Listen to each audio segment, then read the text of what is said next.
میرے مصطفیٰ کریم علیہ السلام نے فرمایا بدترین دعوت ہے جس میں امیر بلائے جائے گریب نہ بلائے جائے.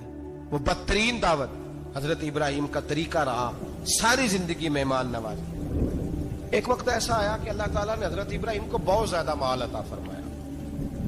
اتنے اونٹ گنے نہیں جاتے, گائیں اتنی زیادہ کہ شمار نہیں ہوتے, بکرے بکریاں اتنی زیادہ کہ شمار, بہت زیادہ مال اللہ نے عطا فرمایا. اور ابھی کچھ عرصہ پہلے آپ پیچھے جائیں نا تو جو لفظ مال تھا وہ روپے پہ تو بولا ہی نہیں جاتا تھا, وہ جانوروں پہ بولا جاتا تھا. بہت زیادہ مال اللہ نے دیا, بکریاں گائیں اونٹ بیل بڑا کچھ. رب کریم نے فرشتوں سے فرمایا کہ واتخذ اللہ ابراہیم خلیلا, ابراہیم میرا دوست ہے. تو فرشتے کہنے لگے یا اللہ جسے اتنا کچھ دیا جائے اس نے دوست تو بننا ہی ہوتا ہے, تو نوازا ہی پڑا ہے, اتنا مال, اتنے کھیت کھلیان, اتنا کچھ. اللہ کریم نے فرمایا جاؤ آزمائش کر لو, امتحان لے لو. فرشتہ امتحان لینے پہنچ گیا. حضرت ابراہیم کے جانور چر رہے ہیں چراگاہ میں, حضرت ابراہیم بھی ہیں, غلام بھی ہیں, بہت بڑا ریوڑ ہے. آپ تشریف فرمائیں. ایک فرشتہ آیا تو کھیت میں چھپ کے بیٹھ گیا اور بلند آواز سے کہنے لگا سبحان اللہ والحمد للہ ولا الہ الا اللہ واللہ. یہ تسبیح بڑی پسند ہے, محبوب نے ان کی فضیلت بیان کی. اب وہ حضرت سیدنا ابراہیم علیہ السلام کھڑے تھے تو وہ کھیت میں بیٹھ کے تسبیح پڑھنے لگا سبحان اللہ والحمد للہ ولا الہ الا اللہ. حضرت ابراہیم کہنے لگے یہ میرے رب کا نام کون لے رہا ہے, بڑی اس کی میٹھی آواز ہے, بڑی کون ہے. ڈھونڈنے لگے, گھومتے گھومتے اس کے پاس چلے گئے. فرشتہ انسانی شکل میں, تو میرے رب کا ذکر کر رہا تھا. اس نے کہا میں ہی کر رہا تھا. فرمانے لگے یار ایک دفعہ پھر نہیں کرتا. تو کہنے لگا ابراہیم پہلے تو میں اپنی مرضی سے کر رہا تھا, تو کہتا ہے تو پیسے لگیں گے, پیسے ہیں تو کر دیتا ہوں. حضرت ابراہیم کہنے لگے بول تو کیا لے گا, میرے اللہ کا ذکر سنانے کا کیا لے گا. کہنے لگا جتنی بکریاں آپ چرا رہے ہیں ساری دے دے تو میں اللہ کا ذکر سنا دیتا ہوں. آپ نے فرمایا بس جا تیری ساری ہوئی, میرے رب کا ذکر سنا. اور پھر شروع ہو گیا سبحان اللہ الحمد للہ ولا الہ الا اللہ واللہ اکبر. حضرت ابراہیم علیہ السلام کیف میں, یار پھر ذرا سنا, نا علما وچ پھسا سانو, تو یار دی گل سنا سانو, ذرا دوبارہ سنا. میں پھر سنایا, ایک دفعہ پھر کہا. فرشتہ کہنے لگا بس جی آپ کے پیسے پورے ہو گئے. حضرت ابراہیم کہنے لگے چل ایک دفعہ اور سنا. کہنے لگا پیسے لگیں گے, تو کیا لے گا. کہنے لگا گائیں بھینسیں ساری میری. فرمایا بس یار اتنی قیمت, تو سنا صحیح, سارا کچھ ہی تیرا. پھر شروع ہو گیا سبحان اللہ والحمد للہ ولا الہ الا اللہ واللہ اکبر. گائیں دے دیں, بھینسیں دے دیں, وہ ذکر سناتا ہے. حضرت ابراہیم کبھی مچلتے ہیں, کبھی روتے ہیں, کبھی آہیں پڑھتے ہیں. تو میرے رب کا نام لے رہا ہے, ذرا پھر سے لے. کیف جاری ہے. کہنے لگا بس بھائی. حضرت ابراہیم فرمانے لگے تو اور لے لے جو لینا ہے, مجھے ذکر سنا. اس نے کہا ابراہیم بکریاں میں لے چکا, گائے بھینسیں میں لے چکا, اونٹ رہ گئے, سارے لے لوں گا پھر ذکر سناؤں گا. فرمایا جا تیرا ہوا تو ذکر سناتا رہ, میں دیتا ہوں. دے دیا, کچھ دیر ذکر کیا تو اب خاموش ہو گیا. حضرت ابراہیم خلیل اللہ علیہ السلام فرمانے لگے ذکر سنا. کہنے لگا ابراہیم اب تیرے پاس دینے کو کیا ہے, ہر چیز تو میں لے چکا.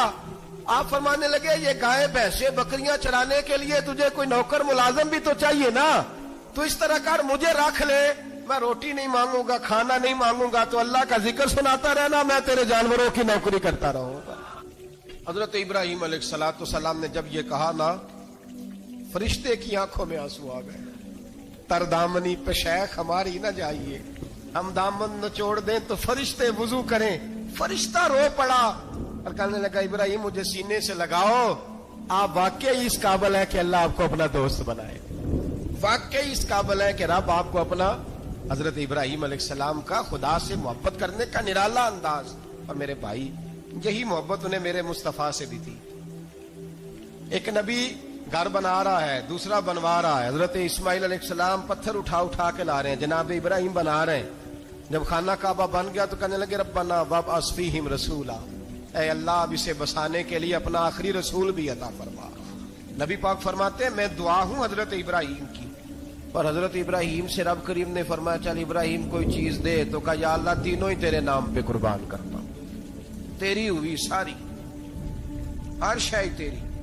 حضرت ابراہیم نے دین کے لیے, آپ شہر بابل کے قریب پیدا ہوئے تھے, وہاں سے مصر آئے, مصر سے فلسطین آئے, اور فلسطین سے آ کر کے کعبہ آباد فرمایا. زندگی سفروں میں گزری.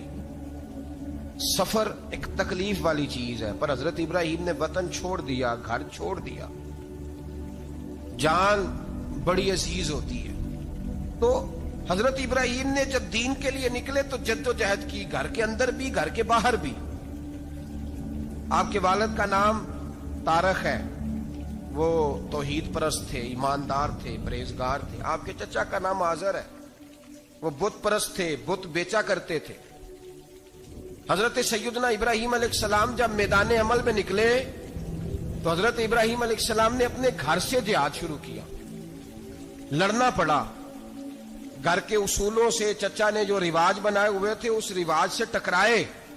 فرمایا میں اپنے گھر کے اندر یہ بت پرستی نہیں ہونے دیں گا. چچا کو ایک دفعہ نہیں، بار بار 100 دفعہ سمجھایا. آپ کا چچا بت بنا کے بیچا کرتا تھا. حضرت ابراہیم علیہ السلام تھوڑے بڑے ہوئے تو کہنے لگا کہ چلو میرے ساتھ، تم بھی بت بیچنے ہیں، ہمارا کاروبار ہے. حضرت ابراہیم ساتھ نکلے تو بت پکڑا ہے. گندے پانی کے اندر اس بت کو ڈبوتے ہیں، کہتے ہیں کسی نے خریدنا ہے تو خرید لو، نہ یہ نفع دے سکتا ہے نہ نقصان دے سکتا ہے. جو اپنا آپ نہیں بچا سکتا تمہیں کیا بچائے گا، خریدنا ہے تو خرید لو. چچا کہنے لگا تو کاروبار چمکا رہا ہے کہ تباہ کر رہا ہے. گھر میں بڑے معاملات خراب ہوئے، جھگڑے ہوئے، لیکن حضرت ابراہیم علیہ السلام ایک منٹ کے لیے بھی اپنے گھر کے اندر بھی کمپرومائز کرنے کو تیار. یہ تھوڑا مشکل میں نے پہلو چھیڑ دیا ہے، یہ تھوڑا مشکل پہلو چھیڑ دیا ہے. بڑا سمجھدار آدمی ہے پر بیوی سے پردہ نہیں کرا سکتا. سیانا ہے، پنچایت کا بندہ ہے، جو اس سے آپ کہیں گے وہ بات یہ سنائے گا، لیکن کہتا نہیں جی میں نے کوشش کر لی ہے. اس قسم کی کوشش ہے صاحب، یہ کیسے ہو گیا؟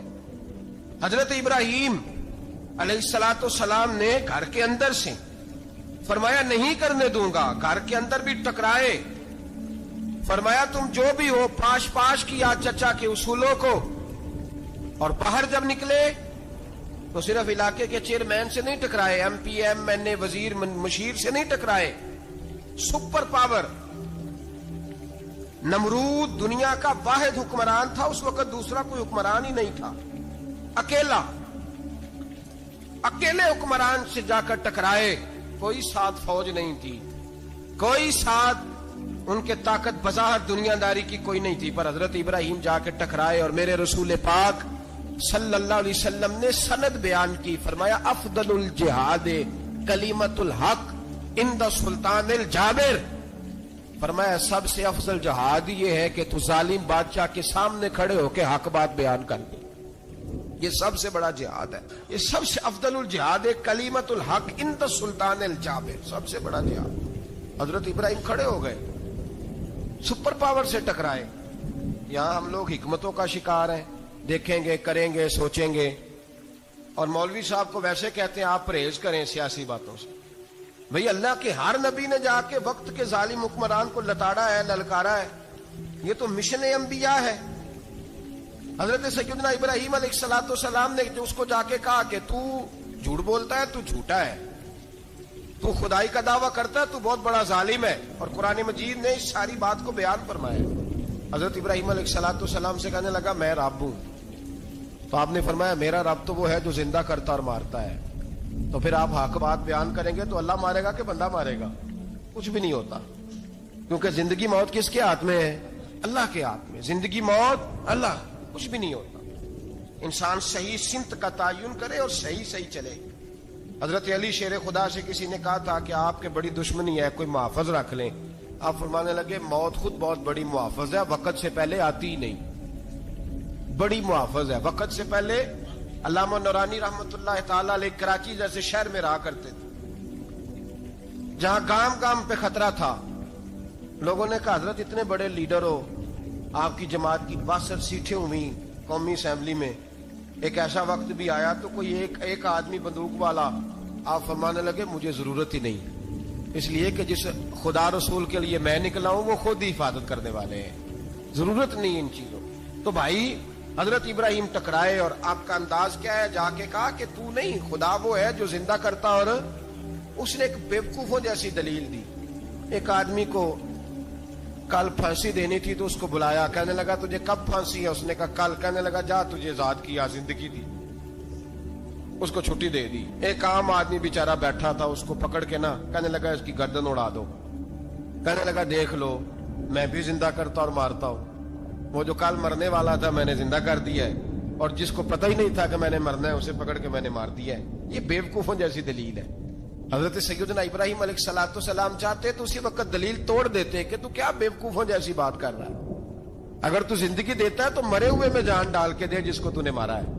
لیکن حضرت ابراہیم نے دیکھا کہ بیوقوف ہے, بیوقوفوں سے بحث نہیں ہوتی, دلیل بدل لی جاتی ہے, ان کی عقل کے مطابق بات کی جاتی ہے. حضرت ابراہیم فرمانے لگے میرا رب وہ ہے جو سورج مشرق سے نکالتا ہے اور مغرب میں غروب کرتا ہے, تو اگر رب ہے تو تو مغرب سے نکال کے مشرق میں غروب کر. فبہت الذی کفر, کافر لاجواب ہو گیا, اس کے پاس اس چیز کا کوئی جواب نہیں تھا. علامہ اسماعیل حقی نے ایک خوبصورت فقرہ لکھا ہے, خوبصورت جان ڈال دی ایک جملہ کہہ کے. حضرت سیدنا علامہ اسماعیل حقی رحمت اللہ علیہ فرمانے لگے چونکہ نمرود بیوقوفوں جیسی باتیں کر رہا تھا, اگر وہ یہ کہہ دیتا نا کہ میں سورج کو نکالتا ہوں مشرق سے, میں غروب کرتا ہوں معاذ اللہ مغرب میں نکالتا ہوں, تو آپ اپنے رب سے کہیے کہ وہ مغرب سے نکال کے مشرق میں غروب کرے. علامہ اسماعیل حقی فرماتے ہیں رب کریم کی آواز قدرت تھی, مالک حضرت ابراہیم علیہ الصلوۃ والسلام کے اس, اگر وہ کہہ دیتا اور حضرت ابراہیم دعا کر دیتے تو رب کریم نے فرشتوں کو تیار بٹھایا ہوا تھا. فرمایا اگر یہ کہہ دے میرے خلیل سے کہ سورج مغرب سے نکال کے مشرق میں غروب کرنا ہے تو تیار رہنا, جس طرح خلیل کہیں گے ویسے ہی کر دیں گے. واتخذ اللہ ابراہیم خلیلا, ابراہیم ہمارا دوست جو ہوا, جیسے کہے گا ویسے کر دیں گے. حضرت سیدنا ابراہیم علیہ السلام کی باتوں کا جب جواب نہ دے سکا, دلیل نہیں بندہ دیتا, پھر لڑائی کرتا ہے, پھر جھوٹے موٹے اعتراض کرتا ہے. دلیل ختم ہوتی ہے تو لوگ ذاتیات میں اترتے ہیں, کہتے ہیں یہ کھانستا صحیح نہیں, دیکھتا صحیح نہیں. دلیل ختم, اب ذاتیات پہ اترے, کہنے لگے مجھے پتہ چلا ہے کہ یہ فلانی جگہ گیا تھا تو وہاں جا کے اس نے اس طرح کیا ہے. پھر لوگ ذاتیات پہ اترتے ہیں, جب دلیل کا جواب دلیل سے نہیں دے پاتے پھر ذاتیات پر اتر کر حملے کرتے ہیں. حضرت ابراہیم